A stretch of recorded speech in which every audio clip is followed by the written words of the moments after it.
Malam itu, jalan pegunungan hampir tidak terlihat. Kabut turun pelan menutupi aspal basah. Sementara hujan kecil jatuh tanpa suara di kaca depan mobil ambulan yang melaju lambat membelah tikungan panjang. Lampu merah di atas mobil berputar redup, memantul samar di batang-batang pinus yang berdiri gelap di sisi jalan. Jam di dashboard menunjukkan pukul 1 dini hari. Dan sejak hampir 1 jam terakhir, Heru tidak melihat satu kendaraan pun. Mobil ambulan itu terus naik pelan ke jalur pegunungan. Mesinnya mendengung berat. Wiper bergerak pelan ke kanan dan kiri, membersihkan titik-titik air yang terus turun dari langit malam. Di kursi depan, Heru menyetir sendirian. Matanya merah karena lelah. Seragam abu-abunya sedikit kusut, sementara aroma khas rumah sakit masih menempel di seluruh kabin mobil. Bau obat, bau alkohol, dan bau kain yang terlalu lama berada di ruangan dingin.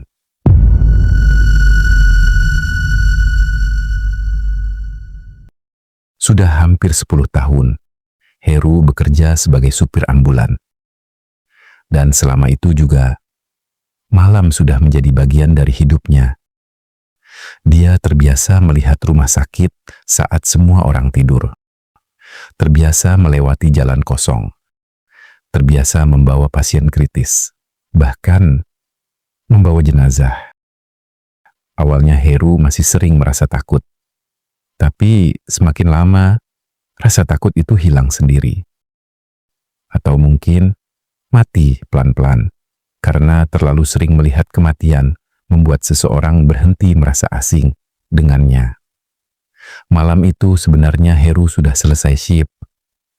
Dia bahkan sudah sempat duduk di ruang supir belakang IGD sambil menyeduh kopi sachet terakhir dari dispenser tua rumah sakit. Hujan sudah turun sejak malam.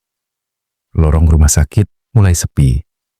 Perawat jaga tinggal beberapa orang. Lampu-lampu putih di koridor terlihat dingin dan pucat. Heru hanya ingin pulang dan tidur. Namun, sekitar pukul 12:30 malam, telepon ruang supir berbunyi. Satu perjalanan terakhir, mengantar jenazah laki-laki paruh baya ke desa kecil di daerah pegunungan. Perjalanan sekitar 2 jam. Awalnya Heru ingin menolak. Tubuhnya sudah terlalu capek.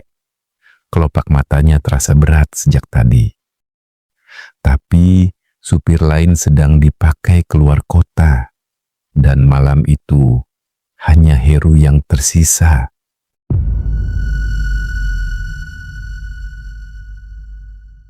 Akhirnya dia menerima tugas itu tanpa banyak bicara. Jenazah sudah dibungkus kain putih saat dibawa keluar dari ruang jenazah rumah sakit. Tidak ada keluarga yang ikut. Kata petugas administrasi, keluarga korban sudah menunggu langsung di rumah duka. Karena lokasi rumah cukup jauh di atas pegunungan. Heru hanya mengangguk pelan. Semuanya terasa normal, rutinitas biasa. Hal yang sudah sering dia lakukan bertahun-tahun. Namun, entah kenapa, sejak pertama kali pintu belakang mobil ditutup malam itu, perasaan Heru mulai terasa tidak enak, sulit dijelaskan. Bukan takut, lebih seperti gelisah, seolah ada sesuatu yang tertinggal. Atau sesuatu yang ikut masuk ke dalam mobil sebelum pintunya tertutup rapat.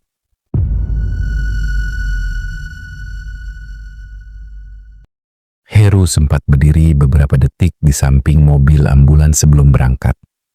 Hujan menetes dari ujung atap IGD. Lampu merah di atas mobil berputar pelan tanpa suara. Dan dari balik pintu belakang, dia merasa seperti mendengar suara gesekan kecil. Pelan sekali, seperti kain bergeser di atas ranjang besi. Heru mengira itu hanya efek jalan menurun di parkiran rumah sakit, jadi dia tidak terlalu memikirkannya. Mobil akhirnya keluar dari halaman rumah sakit sekitar pukul 1 dini hari, dan sejak saat itu, jalanan terasa semakin sunyi. Semakin jauh Heru meninggalkan kota. Lampu jalan mulai menghilang satu persatu. Toko-toko tutup, rumah-rumah semakin jarang, sampai akhirnya hanya tersisa jalan panjang yang gelap dan basah. Kabut mulai turun ketika mobil memasuki jalur pegunungan. Dingin perlahan memenuhi kabin depan. Heru menaikkan sedikit suhu ACE. Tangannya menggenggam setir erat. Radio kecil di dashboard menyala pelan, tapi sinyalnya buruk. Kadang hanya terdengar suara statis panjang. Kadang suara lagu lama yang terputus-putus. Heru mematikannya. Sunyi kembali memenuhi mobil.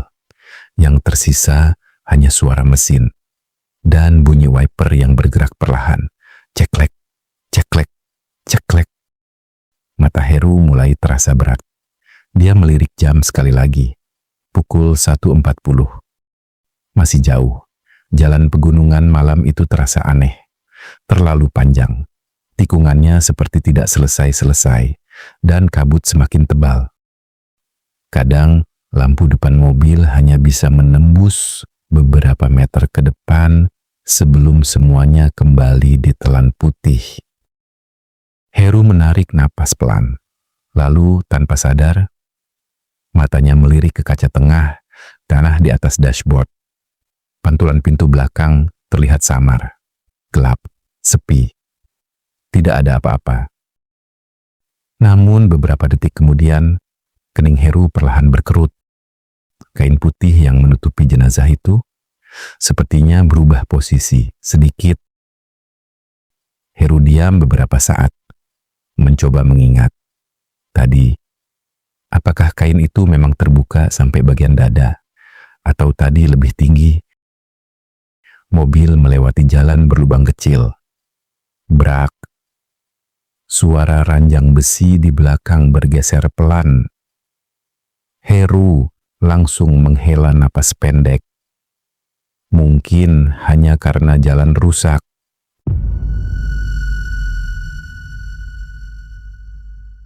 Dia mencoba berpikir logis. Sudah terlalu sering orang ketakutan hanya karena suasana malam. Dan Heru tidak pernah percaya cerita-cerita aneh soal jenazah. Menurutnya, orang mati, ya tetap mati. Tidak lebih, tidak kurang. Mobil terus melaju naik. Hujan semakin deras. Kabut menempel di kaca depan. Dan suhu di dalam mobil perlahan terasa lebih dingin. Heru menggosok lengannya pelan. Lalu, suara itu muncul untuk pertama kalinya. Suara napas, pelan, samar, dari belakang. Heru langsung membeku beberapa detik. Matanya perlahan naik ke kaca tengah. Gelap. Tidak ada apa-apa. Suara itu hilang lagi. Mungkin hanya suara aci atau angin dari ventilasi belakang. Heru kembali fokus ke jalan. Tapi beberapa menit kemudian, suara itu terdengar lagi. Kali ini lebih jelas. Seperti seseorang menarik napas panjang, lalu menghembuskannya pelan. Heru merasakan tengkuknya mulai dingin. Tangannya sedikit mengencang di setir. Dia menaikkan volume ACE untuk menutupi suara itu. Namun anehnya, semakin besar suara ACE, semakin jelas suara napas dari belakang. Heru menelan ludah. Untuk pertama kalinya malam itu, dia mulai merasa takut. Mobil melewati tikungan panjang. Lampu depan menyapu deretan pohon pinus tinggi di pinggir jurang. Kabut bergerak pelan di antara batang-batang hitam yang berdiri diam, seperti bayangan manusia. Lalu, radio dashboard tiba-tiba menyala sendiri. Krek, Suara statis memenuhi kabin. Heru refleks melirik radio. Lampunya berkedip pelan, dan di sela suara statis itu, seperti ada suara seseorang berbicara. Sangat pelan, tidak jelas. Heru langsung mematikan radio. Namun beberapa detik kemudian, dari belakang terdengar suara kecil. Tok. Heru langsung melirik kaca tengah, dan jantungnya berhenti sesaat. Kain putih itu sekarang sudah turun sampai perut. Padahal Heru yakin tadi masih menutupi seluruh tubuh. Mobil ambulan melambat sedikit. Napas Heru mulai tidak beraturan. Dia mencoba tetap tenang. Mungkin kainnya memang bergeser karena jalan pegunungan. Mungkin tadi dia salah lihat. Mungkin dia terlalu lelah. Namun sebelum pikirannya selesai, tok, tok, suara itu muncul lagi. Pelan, seperti ada jari mengetuk dinding dalam mobil. Heru langsung merasakan bulu kuduknya berdiri. Tangannya dingin. Keringat mulai muncul di pelipis meski udara sangat dingin. Dan untuk pertama kalinya selama bekerja malam, Heru merasa ingin berhenti dan turun dari mobil. Tapi jalan di depannya gelap. Kabut terlalu tebal dan jurang ada di hampir setiap sisi jalan. Jadi dia terus menyetir. Pelan. Sementara suara napas dari belakang mulai terdengar semakin dekat. Heru mencoba fokus pada jalan. Lampu depan, garis aspal, tikungan, apa saja selain kaca tengah itu. Namun, mata manusia kadang justru tertarik pada hal yang paling ingin dihindari. Dan akhirnya, Heru melihat ke kaca itu lagi. Tubuhnya langsung membeku. Kain putih itu sekarang sudah terbuka hampir setengah. Dan untuk sesaat, Heru merasa melihat sesuatu bergerak pelan di bawah kain. Mobil oleng sedikit, ban kiri hampir keluar jalur. Heru buru-buru memutar setir sambil menarik napas kasar.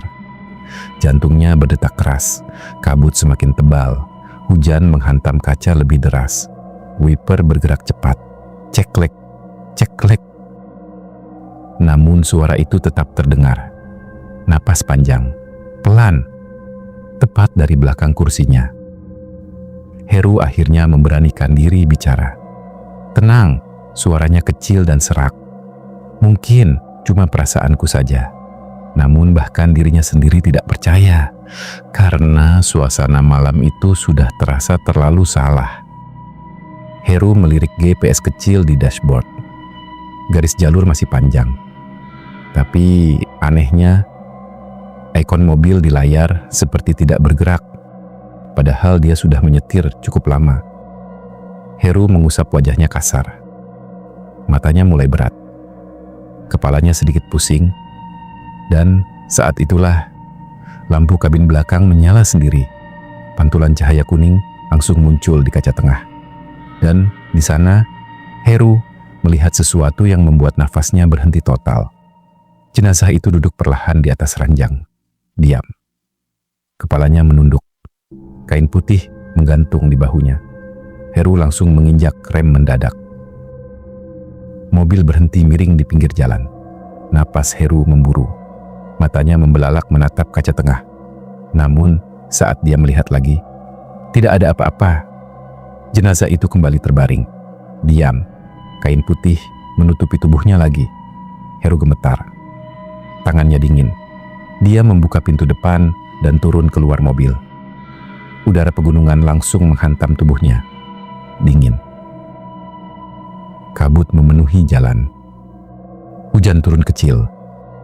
Heru berdiri beberapa detik sambil mencoba menenangkan napas. Jalanan kosong total. Tidak ada kendaraan lain. Tidak ada suara apapun selain hujan dan mesin ambulan yang masih menyala pelan. Lampu merah di atas mobil berputar lambat, membuat kabut terlihat merah samar.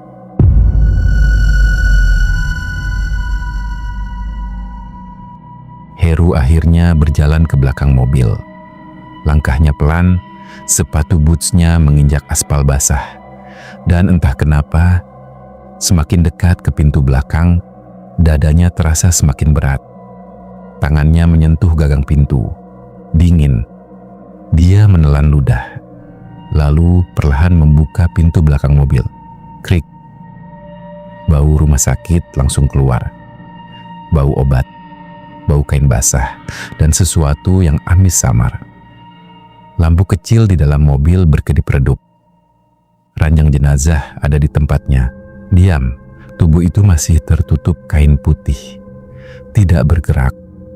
Heru berdiri beberapa detik menatapnya. Lalu dia tertawa kecil, pendek. Mungkin aku kecapekan, gumamnya pelan. Dia menutup pintu belakang lagi.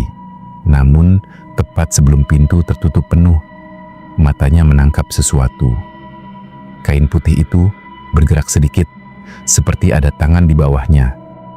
Heru langsung menutup pintu keras-keras.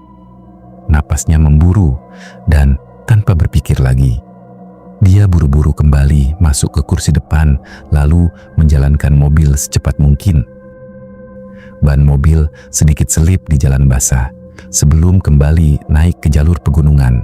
Heru tidak berani melihat kaca tengah lagi, tidak sekalipun. Dia hanya fokus ke jalan. Namun suara dari belakang sekarang semakin jelas. Suara gesekan, suara napas. Kadang seperti suara seseorang berbisik pelan.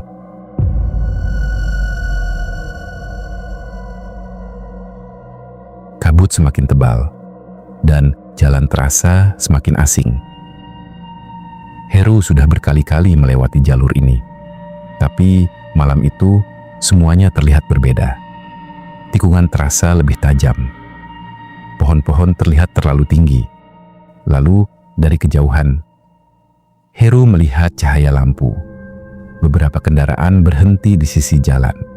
Lampu hazard berkedip merah. Heru memperlambat mobil, dan saat mendekat, dia melihat pagar pembatas jalan pegunungan hancur. Orang-orang berdiri di tepi jurang sambil menyorot ke bawah dengan senter. Suara hujan bercampur samar dengan teriakan warga. Heru melirik sekilas saat melewati lokasi itu, dan jantungnya langsung terasa kosong. Di bawah jurang, ada mobil ambulan putih yang hancur. Lampu merahnya masih berkedip pelan di tengah hujan.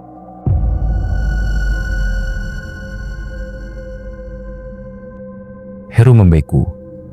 Mobil ambulan itu persis seperti mobil yang dia pakai sekarang. Bahkan, nomor di samping bodinya sama. Heru langsung menginjak gas lebih dalam. Napasnya kacau. Pikirannya mulai tidak karuan. Enggak, gumamnya pelan. Enggak mungkin. Tangannya gemetar hebat di setir.